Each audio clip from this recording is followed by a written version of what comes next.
할렐루야. 우리 주님의 은혜가 우리 목양의 모든 가족들에게 충만하게 임하기를 축복합니다. 오늘은 사도행전 2장 22절에서 36절 말씀을 통해서 하나님이 주와 그리스도가 되게 하셨느니라 라고 하는 제목으로 하나님의 말씀을 전하면서 은혜 받고자 합니다. 오늘은 민족 명절 설날 끝에 있는 수요일이라서 이렇게 영상으로 예배하게 된 것을 또 우리 성도님들이 좀 양해해 주시고 또 가족들과 같이 또 영상으로 예배하면서 더 큰 하나님의 은혜를 또 깨닫는 그러한 시간들이 되기를 축복합니다. 지난주에 우리는 사도행전 2장 14절에서 21절 말씀을 통해서 오순절 성령의 역사는 요엘 선지자가 예언한 예언의 성취이며 말세의 시작이다 라고 하는 것으로 말씀을 전하면서 끝으로 누구든지 주의 이름을 부르는 자는 구원을 받으리라 라고 하는 구원의 초청으로 맺었습니다. 오늘은 베드로 사도가 성령을 받고 첫 번째 한 설교로 예수 그리스도의 십자가의 복음을 전하는데 아주 간결하면서 또 복음의 핵심의 내용을 확실하게 전하고 있는 것을 보게 되어집니다. 오늘은 베드로가 전한 복음의 핵심적인 내용을 중심으로 우리가 말씀을 생각하면서 은혜 받고자 합니다. 첫 번째는 예수님의 그 십자가는 하나님의 뜻 안에서 이루어진 사건이다 라고 하는 것입니다. 사도행전 2장 22절 말씀을 보면 이스라엘 사람들아 이 말을 들으라 너희도 아는 바와 같이 이렇게 말씀합니다. 예수님의 사역은 뒤에서 은밀하게 일어난 일들이 아니라고 하는 것입니다. 모든 사람들이 다 알고 있는 그러한 사실이다 라고 하는 것이죠. 그래서 예수님께서 복음을 전하실 때 이 마을 저 마을로 돌아다니면서 복음을 전하셨고 또 마지막에는 십자가를 지실 때에도 모든 사람들이 보는 앞에서 십자가에 죽으셨다라고 하는 것이죠.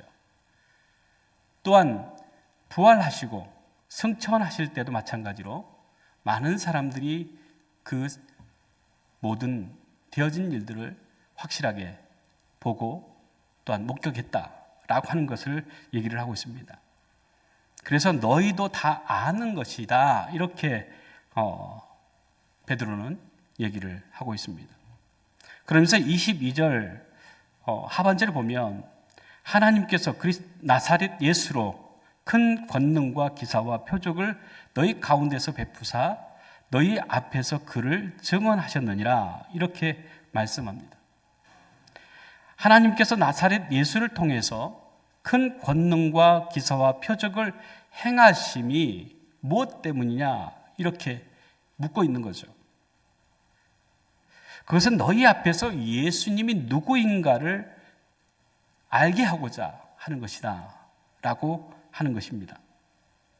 그래서 하나님께서 예수님을 통해서 나타내신 것은 여러 가지 사건과 또한 여러 가지 그 권능과 이사와 기적을 표적을 나타냈지만 그 표적이 목적이 아니라 예수 그리스도가 왜 이 세상에 오셨고 또 십자가에 못 박혀서 죽으시고 부활하셨는가라고 하는 것을 말하고 있다고 하는 것입니다.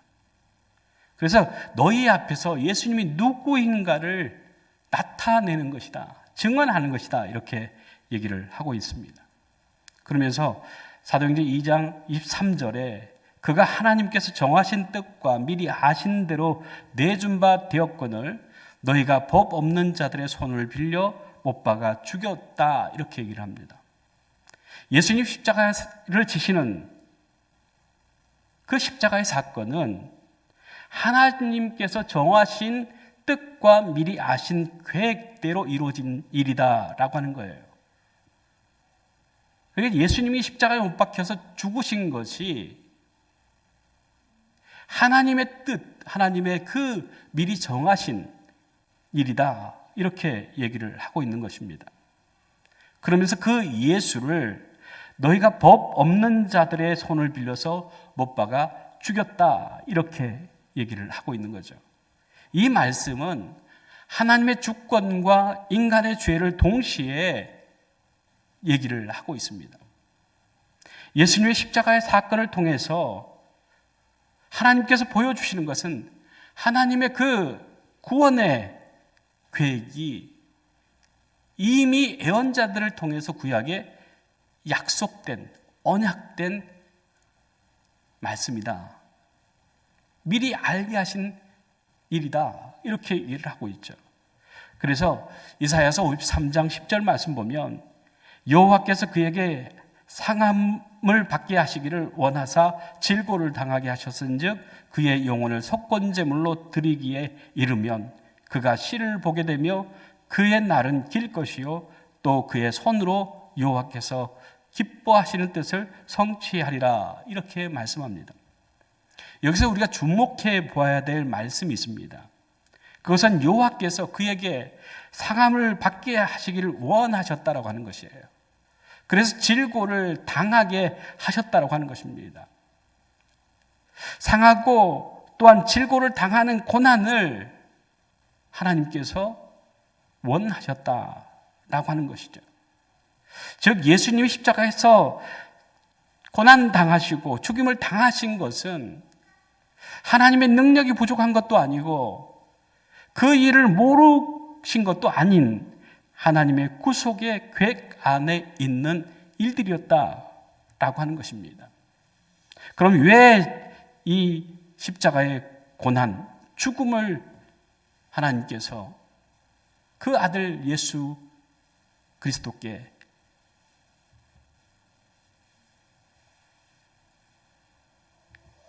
십자가를 지게 하셨는가라고 하는 것입니다.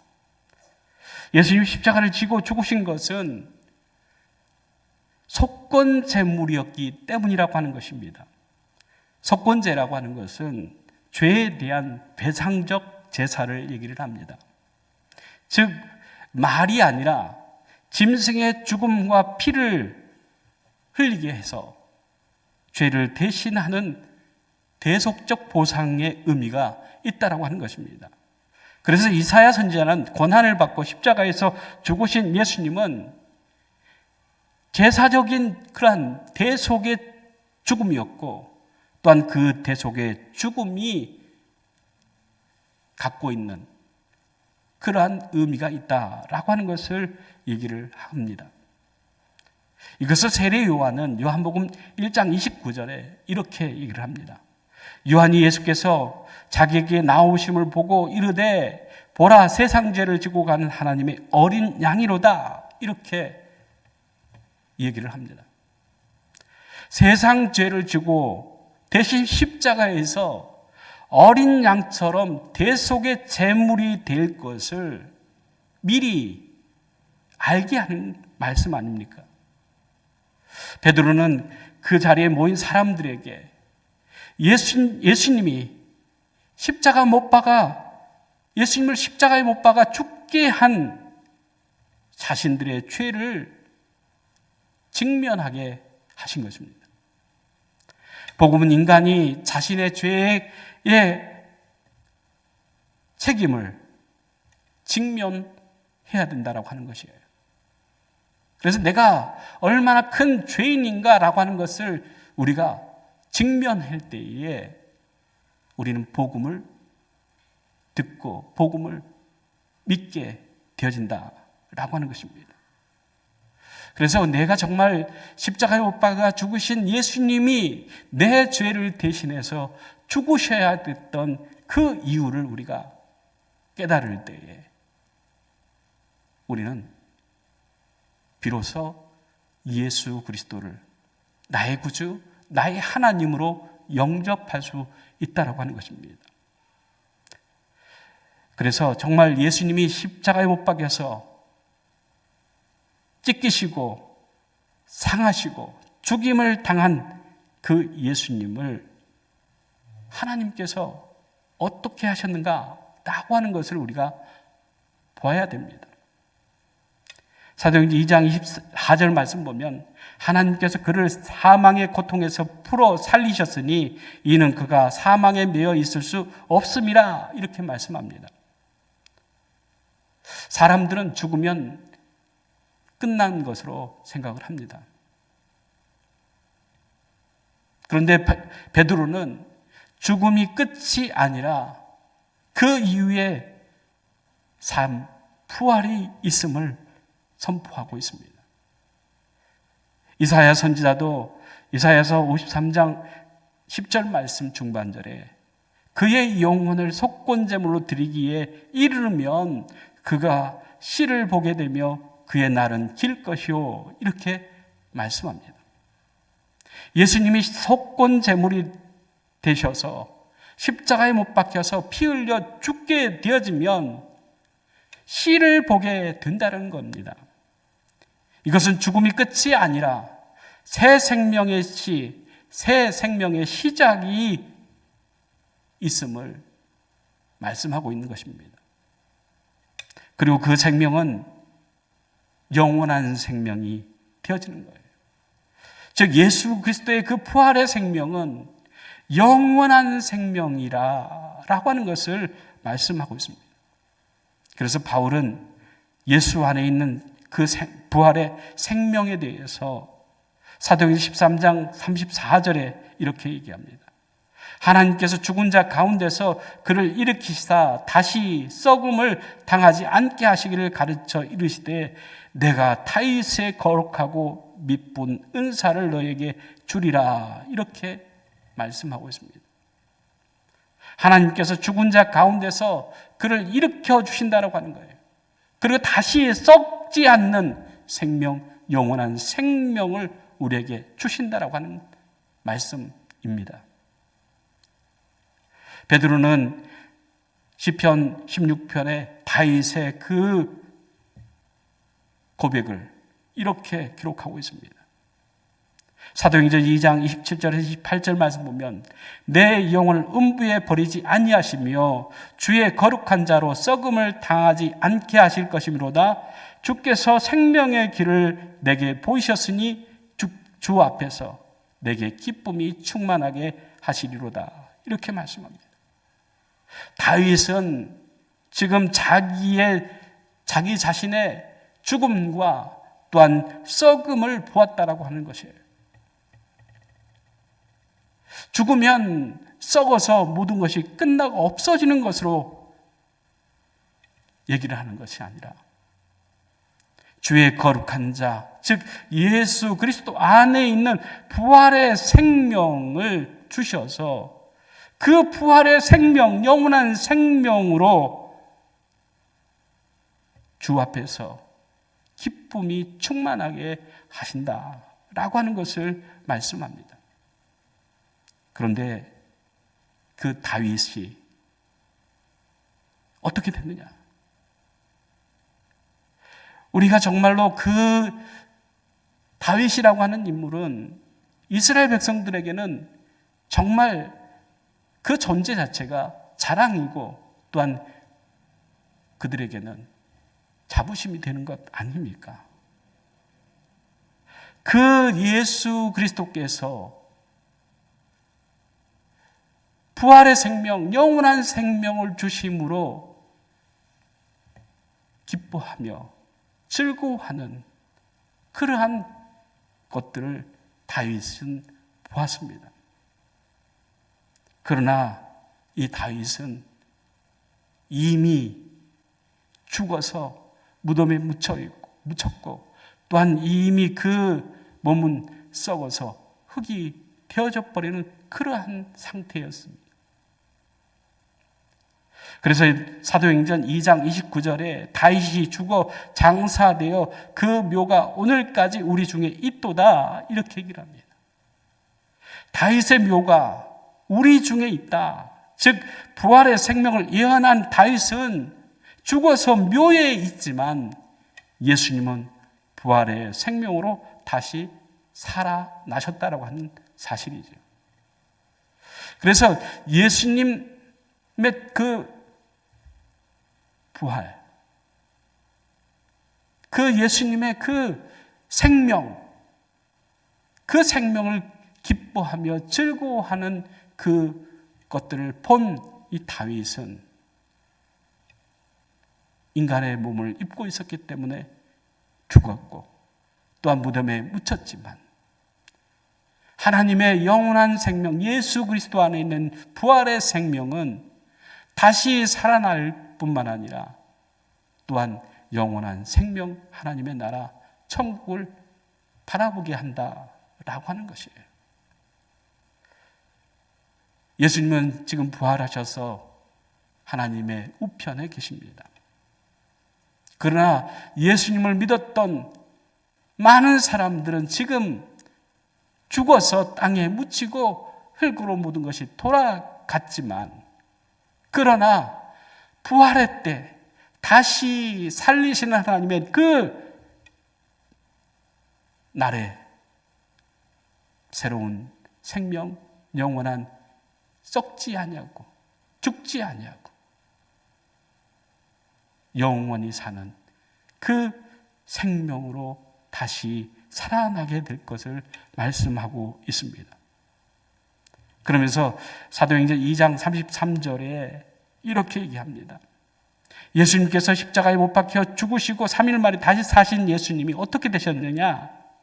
하나님이 오른손으로 예수를 높이심에 그가 약속하신 성령을 아버지께 받아서 너희가 보고 듣는 이것을 부어 주셨느니라. 이렇게 말씀합니다. 너희가 보고 듣는 이것이 무엇입니까? 바로 성령의 역사 아닙니까? 우리가 성령 받았다, 또 성령 충만하다 라고 하는 것을 오해하는 경우들이 많이 있습니다. 그래서 무슨 능력을 행하고 이적을 나타내고 기적을 일으키는 것이 성령 충만한 것으로 오해할 때가 있습니다. 그런데 이것들은 예수 그리스도께서 우리를 대신해서 십자가에 못 박혀서 죽으시고 부활하시고 승천하신 그 일을 증거하기 위한 하나의 부수적인 것이라고 하는 거예요. 목적은 뭐냐? 성령이 일하시는 것은 뭐냐? 나타나는 역사를 나타내는 것들은 뭐냐? 바로 예수님에 대한 그 증거다라고 하는 거예요. 그래서 다른 종교에도 기적도 일어나고 또한 역사도 능력도 나타납니다. 그러면 그것을 성령의 역사라고 말합니까? 그렇지 않습니다.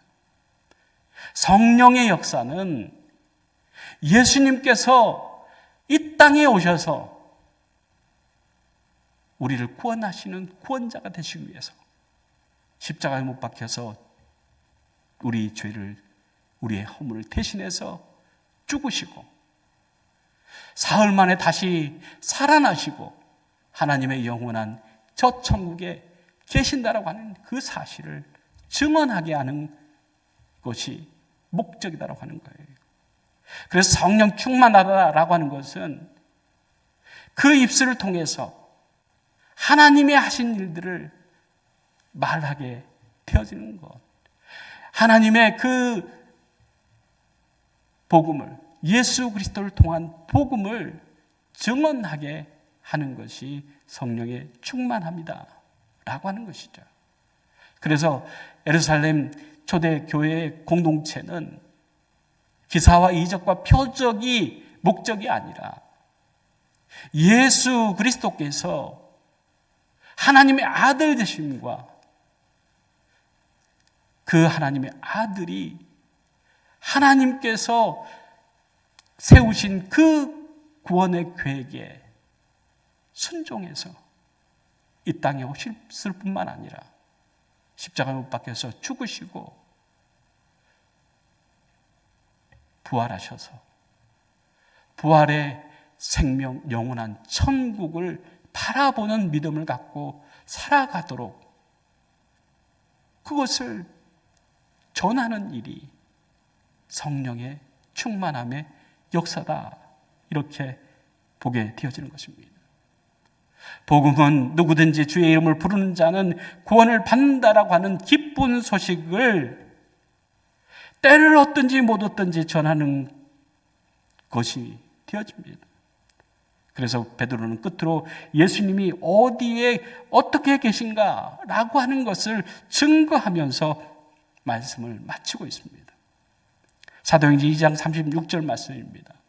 이스라엘 온 집은 확실히 알지니 너희가 십자가에 못 박은 이 예수를 하나님이 주와 그리스도가 되게 하셨느니라 라고 하는 사실이에요.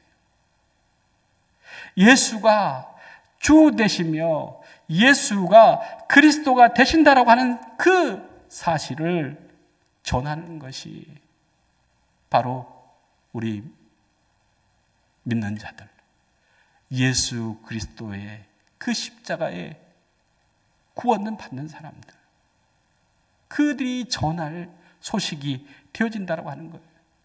그래서 베드로의 그 설교의 중심은 복음, 즉 예수 그리스도의 십자가의 죽으심을 세상 가운데 전하는 그러한 말씀으로 되어져 있다라고 하는 것을 얘기를 하고 있습니다. 그러므로 우리는 복음을 믿고 또한 복음으로 이 세상을 살아감으로써 예수님처럼 하나님의 뜻을 기뻐 순종하며 복음을 따라 살아갈 때에 우리도 영원한 하나님의 나라, 영광 가운데 임하는 천국의 백성으로 우리가 서게 될 것을 예수님을 통해서 우리가 보게 되어진다고 하는 거예요. 그래서 예수 그리스도를 믿는, 복음을 믿는 사람들에게 하나님께서 약속하신 그 일, 영광 가운데 계시는 하나님의 나라에 우리도 살게 되어진다라고 하는 것을 베드로는 지금 그 유대인들 앞에서 첫 번째 설교로 지금 하고 있는 것을 보게 되어집니다. 우리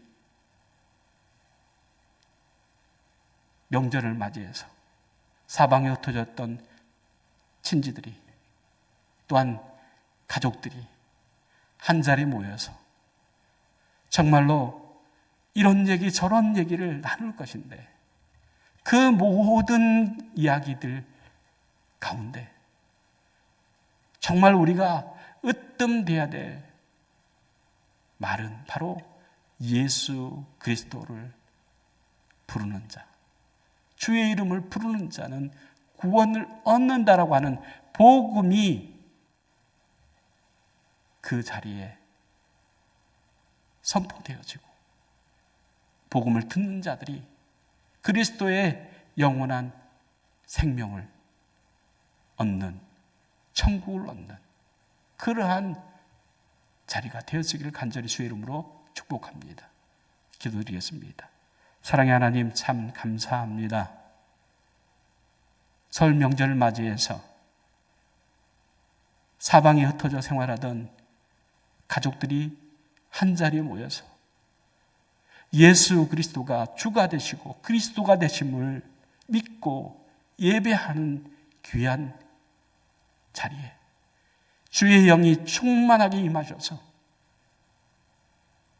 예배하는 그 동안 더 확실한 주의 복음이 그들 심령 속에 자리 잡게 하여 주셔서 누구든지 주의 이름을 부르는 자는 구원을 얻는 구원의 역사, 생명의 역사, 살리는 역사가 가족을 통해서 예배하는 예배의 그 자리를 통해서 하나님 살아계심과 하나님의 그 역사하심을 보는 복된 시간 될 수 있도록 주님 은총 베풀어 주시옵소서. 예수님의 이름으로 기도드리옵나이다. 아멘.